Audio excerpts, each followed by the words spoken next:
অবশ্যই ডিসঅ্যাপয়েন্টিং। আমার মনে হয় যে ওভারঅল যদি পুরো ম্যাচটা আমি বিশ্লেষণ করি, আমরা খুব একটা ভালো ক্রিকেট খেলিনি, এবং যার কারণে ম্যাচ হারা। আম, অতিরিক্ত আপসেট এটা আসলে বলবো না, কারণ এটাও একটা ইন্টারন্যাশনাল ম্যাচ ছিল। আমার মনে হয় আপসেট ভালো করিনি, এই কারণেই আর কি। তবে আজকে সকালের প্রথম 5 ওভারই কি আসলে মানে খেলাটাকে জিম্বাবুয়ের হাতে ছেড়ে দিল? আমার কাছে তাই মনে হচ্ছে। আমার মনে হয় যে আমার আউটটা পুরা খেলাটা আমাদের ব্যাটিংটা নষ্ট করে ফেলেছে। আমার মনে হয় যে ওই মোমেন্টামটা ওরা পাওয়াতেই খেলাটা আমার কাছে মনে হচ্ছে যে আমরা হেরে গেছি। আর শেষের দিকে কিন্তু আশা ছিল যে উইকেট পড়ছিল, স্পেশালি লাস্ট 2 উইকেট যখন পড়লো, মনে হচ্ছিল যে একটা কিছু হতে পারে। না, আমার মনে হয় মিরাজ এবং তাইজুল ভাই ভালো ট্রাই করেছে, অসম্ভব ভালো বোলিং করেছে। আমার মনে হয় বোর্ডে এই ধরনের রান থাকার পরে যেভাবে ওরা বল করেছে, অবশ্যই ক্রেডিট দিতে হবে। বাট আমার কাছে মনে হয় যে বোর্ডে এনাফ রান ছিল না। ক্যাপ্টেন 2018-তে হারের কথা যেগুলো বলছেন, আপনি তখন টিমের জুনিয়র মেম্বার আর কি, এখন আপনি ক্যাপ্টেন। এই 4 বছরে মানে এই কয়েক বছর অনেক কিছু হয়ে গেছে। মানে জিম্বাবুয়ে 10টা টেস্ট পর একটা নেতৃত্ব, তারপর তারা পুনেও হেরেছে একদম আয়ারল্যান্ড বা আফগানিস্তানের কাছে। তো এই হারের তুলনায় কি এই হারের মানে গ্লানিটা বা এই হারের যে কষ্টটা সেটা কি বেশি আপনার জন্য? বেশি বলবো না, হারলে যে কোনো ম্যাচ হারলেই খারাপ লাগে। অবশ্যই আমাদের অ্যাবিলিটি অনুযায়ী আমরা খেলতে পারিনি, এটা আমি বিশ্বাস করি। কারণ আমার মনে হয় যে আমরা এর থেকে ভালো ক্রিকেট খেলার মতো দল। এই জন্যেই ডিসঅ্যাপয়েন্টেড। অনেক বেশি খারাপ লাগছে এই ম্যাচ হেরে, জিনিসটা এরকম না। নর্মালি যেরকম ম্যাচ হারলে খারাপ লাগে, আজকেও খারাপই লাগছে। আর আরেকটা ব্যাপার হচ্ছে যে এই সিরিজের আগেও অনেক ধরনের কথা বলছে, আপনি নিশ্চয়ই জানেন যে এটা ব্রডকাস্টিংও হচ্ছে না, বিটিভিতে দেখাতে হচ্ছে। ওভারঅল ক্রিকেটের যেই মানে সার্কামস্টান্সের ভ্যালু, যে ভ্যালুটা যে জায়গায় ছিল বাংলাদেশে, সেটা মার্কেট ভ্যালুটা অন্য সেটা কমে গেছে বলে ধারণা করা হচ্ছে। এটা কি আপনারা ক্রিকেটার হিসেবেও একটু ওয়ারিড কিনা যে আসলে আপনাদের পারফরমেন্সটা বা সব কিছু মিলিয়ে আসলে ক্রিকেটটার যেই বাজারটা সেটা এখন নেই? না, দেখেন, আমাদের তো হইলো কাজ হলো রেগুলার পারফরমেন্স করা, দলকে জেতানো, এটাই আমাদের কাজ। এখন আমাদের খেলা কে দেখাবে দেখাবে না এটা নিয়ে আসলে আমরা খুব বেশি একটা চিন্তা করি না। আমাদের কাজ রেগুলার কিভাবে আমরা ভালো খেলতে পারি, যেটা আমরা পারছি না। শান্ত উইকেট দেখে মনে হচ্ছে যে আপনারা টু উইকেটে খেলেছেন, হোম অ্যাডভান্টেজের ব্যাপারটা সেটা ছিল না। তো যে চ্যালেঞ্জটা আপনারা নিয়েছিলেন আসলে বিদেশের মাটিতেও যেন সমানভাবেই খেলা যায়, দারুণ দেখানো যায়, সেই চ্যালেঞ্জটাই তো আসলে ফেল করেছে। এখন আপনার মানসিকতাটা কোথায় আছে? এই চ্যালেঞ্জটা কি ধরে রাখবেন বা সেই সাহসটা দেখাবে বাংলাদেশ? না, অবশ্যই আমার মনে হয় এরকম স্পোর্টিং উইকেটেই খেলা উচিত। উইকেট খুবই ভালো ছিল, ব্যাটসম্যানদের জন্যও যেরকম সুবিধা ছিল, বোলারদের জন্যও টুকটাক হেল্প ছিল। সো আমার মনে হয় যে এখান থেকে আসলে আবার পেছনে তাকানোর প্রয়োজন নেই। আমার মনে হয় যে সামনের ম্যাচে ওই ধরনের উইকেট থাকাই উচিত, এবং আমি বিশ্বাস করি যে আমরা সামনের ম্যাচেও এই ধরনের স্পোর্টিং উইকেটেই খেলবো। ক্যাপ্টেন, এই মাঠে নিউজিল্যান্ডের সঙ্গে টেস্টে ফুটবল বলে গেমটি ফুটবল বলে আপনি আউট হয়েছেন, মনে ফিল লাগছে সত্যি করে। আজকে খুব বাজে একটি শট, আপনি বলুন যে আপনার আউটের কারণেই এরকম হয়েছে। তো মানে ওই সময় আসলে ভাবনা গেছিল দিনে দ্বিতীয় বলে এরকম নতুন দিনে উইকেট পেয়েছে, বাউন্সের সঙ্গে একটু মানিয়ে নেওয়ার ব্যাপার থেকে ফুল শট খেলার ক্ষেত্রে চোখ ধরে নেওয়ার ব্যাপার থেকে আসলে ভাবনাটা কি ছিল আপনার শটটা? না, আমার নর্মালি আমি সবসময় রানের জন্য চিন্তা থাকে, স্কোরিং অপরচুনিটি পেলে ওইটাই প্ল্যান থাকে। যেটা আউট হয়েছে, আমার কাছে মনে হয়েছে যে হ্যাঁ, আমি সময় নিতে পারতাম, আর একটু সময় নিতে পারতাম। যেটা আপনি মেনশন করলেন যে দিনের দ্বিতীয় বল ছিল, অবশ্যই এই জায়গাটাতে আরেকটু আমার মনে হয় সময়টা নিলে বেটার হতো। বাট এই শটটা আমি খেলি, এটাও সত্য। পাশাপাশি বাট একটা জিনিস, যে টিমের যে সিচুয়েশন ছিল, আমার মনে হয় যে আমি না খেললেও পারতাম। শান্ত, আরেকটু প্রিসাইজলি যদি আমি একটা কোশ্চেন করি, ও আপনাকে একটা কোশ্চেন করেছে মার্কেট ভ্যালুর বিষয়ে। আপনি যদিও বলেছেন যে দিন শেষে আপনাদের কাজটা খেলা, সেটা কোথায় দেখালো বা দেখালো না সেটা কমপ্লিটলি অন্য একটা ব্যাপার।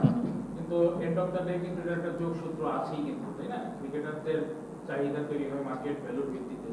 আপনি যদি কিছুদিন আগেও ফিরে যান, আপনাদের 2 বড় তারকা ক্রিকেটার সাকিব তামিম, বিজ্ঞাপনের বাজারে তাদের নিয়ে কারাকারি হতো, এটা বড় একটা মার্কেট ভ্যালু ছিল। তো এটা তো পারফরমেন্সের ভিত্তিতে আসলে এই ভ্যালুটা নির্ধারিত হয়।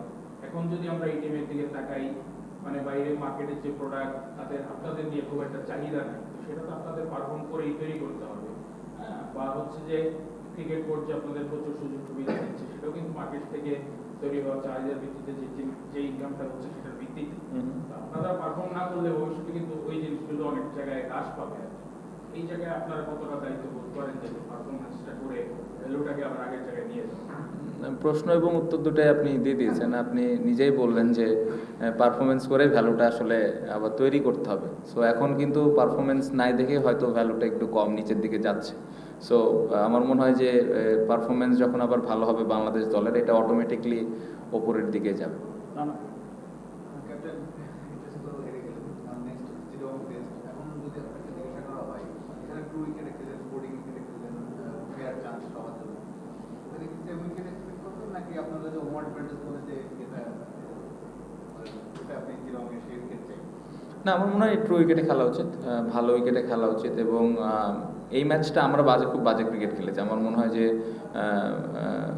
সামনে যে টেস্ট ম্যাচটা আমরা খেলবো ওই ম্যাচে যেন আবার ভালো একটা উইকেট থাকে এবং বোলার এবং ব্যাটসম্যান দুজনের জন্য যেন প্রপার হেল্পটুকু থাকে। সো ম্যাচ হেরে গেছি দেখে আবার অনেক বেশি হোম অ্যাডভান্টেজ নেওয়া আমার কাছে মনে হয় না যে এটার প্রয়োজন আছে। এটা ডিপেন্ড করে আসলে কখন কোন অপোনেন্টের সাথে খেলছি। সো আমার মনে হয় যে অপোনেন্টের সাথে খেলছি আমরা যে ধরনের উইকেট খেলেছি এই ধরনের উইকেটেই খেলা উচিত।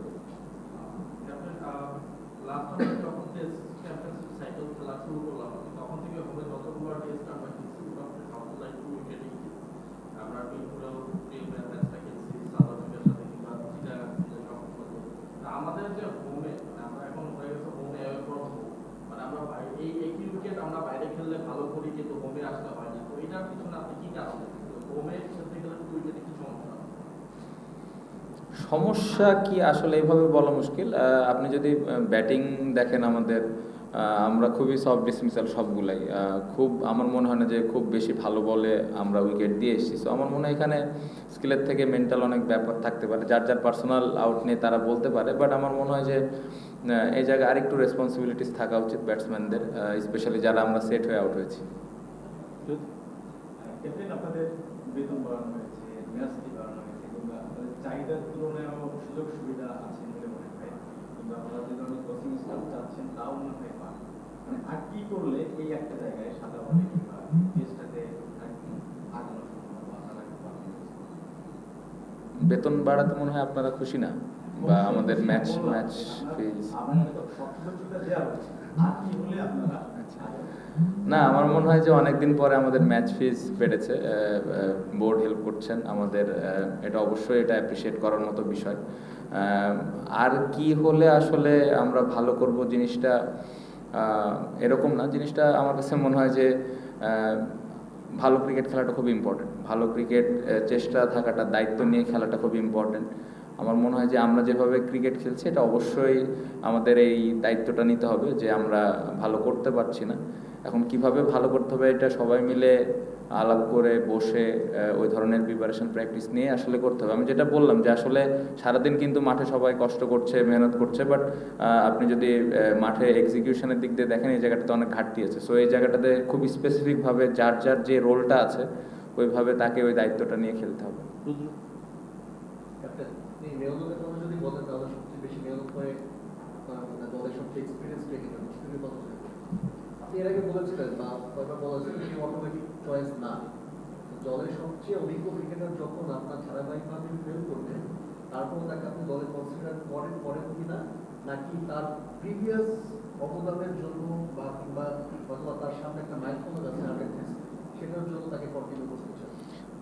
ভাই, আপনি যেটা বললেন যে এক্সপিরিয়েন্স ক্রিকেটার, অনেক বছর ধরে খেলছেন, শুধুমাত্র যে উনি ব্যাটিংয়েই কন্ট্রিবিউট করেন দলকে সেরকম কিন্তু না। আসলে যখন উনি ফিল্ডিং করেন বিভিন্ন ধরনের কিন্তু প্ল্যানিং সাথে উনি পার্ট একটা থাকেন। সো বোলারদেরকে হেল্প করা, বা যখন উনি ব্যাটিং করেন ব্যাটসম্যানদেরকে হেল্প করা, বা যখন আমরা প্র্যাকটিস করি ওই সময় কার কী ল্যাকিংস আছে এই বিষয়গুলো নিয়েও কিন্তু আলাপ হয়। অবশ্যই তার ব্যাটিংটা অনেক ইম্পর্টেন্ট, বাট তার মাইল ফলক বা তার অতীতের এক্সপিরিয়েন্স এরকম কোনো কিছু চিন্তা আমি করছি না। আমার মনে হয় উনি নিজেও করছেন না। উনি চেষ্টা করছেন অবশ্যই প্রতি ম্যাচে যেন দলকে কন্ট্রিবিউট করা যায়।